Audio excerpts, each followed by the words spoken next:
হয় আপোনালোকে হয়তো জলকীয়া গছ বহুত দেখিছে কিন্তু আজি মই এজোপা ব্যতিক্ৰম জলকীয়া গছ দেখাবৰ কাৰণে চেষ্টা কৰিছোঁ মোৰ সহযোগী মাছুম আছে পোনে পোনে মই সেই জলকীয়া গছজোপা দেখাবলৈ চেষ্টা কৰিছোঁ প্ৰাক নিউজৰ দৰ্শকসকলক এইজোপা আচলতে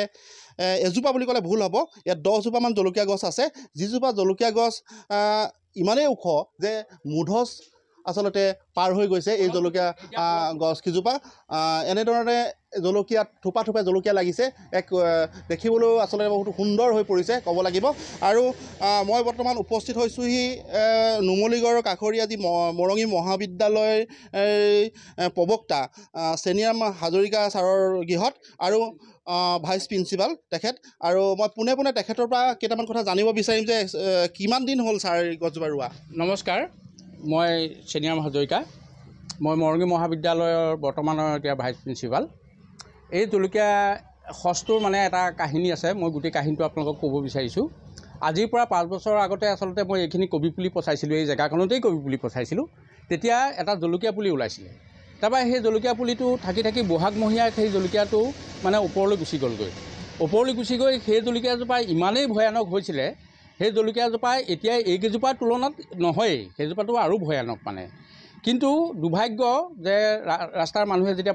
গাড়ী ৰখাই ফটো ল'বলৈ আৰম্ভ কৰিলে তেতিয়া সেই জলকীয়াজোপা আচলতে 3 দিনত মৰি শেষ হৈ গ'ল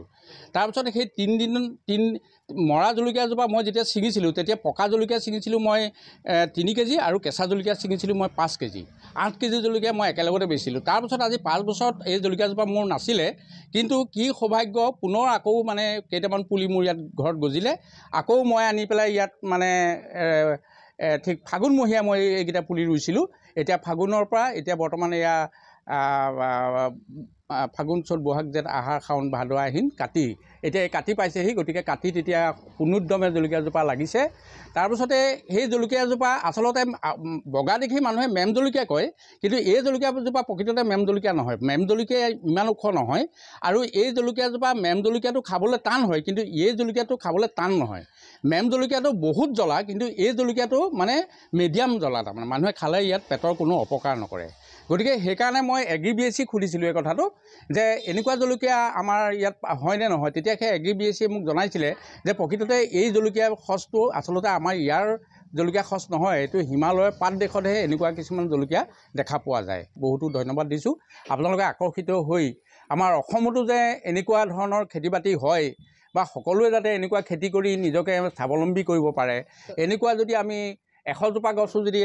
এঘৰ মানুহে যদি বাউণ্ডৰীত লগায় তেতিয়াহ'লে আপোনালোকে এই ভিডিঅ'ৰ জৰিয়তে আপোনালোকে বা এই বাতৰিৰ জৰিয়তে আপোনালোকে দেখিব যে এঘৰ মানুহে জলকীয়া বেছি কিমান ইনকম কৰিব পাৰে সেই আদৰ্শটো দেখুৱাবৰ কাৰণে আৰু এটা কথা জানিব বিচাৰিছোঁ যে আপুনি কেতিয়াবা এই জলকীয়াজোপা জুখিছে নেকি কিমান ওখ হৈছে এতিয়া বৰ্তমান এই জলকীয়াজোপা 16 ফুট হৈছে জলকীয়াজোপা 16 ফুট হৈছে মানে এই 12 ফুটি জখলাটো পাৰ হৈ পেলাই আৰু 3 ফুটমান ওপৰলৈ 4 ফুটমান ওপৰলৈ গ'ল মানে ঘৰৰ মুঠ পাৰ হৈ গ'লগৈ আৰু গতিকে মই জনামতে এইটো 16 ফুট জলকীয়াজোপা হৈছে ক'লে যে এই জলকীয়াজোপা কি পাতকাই নাই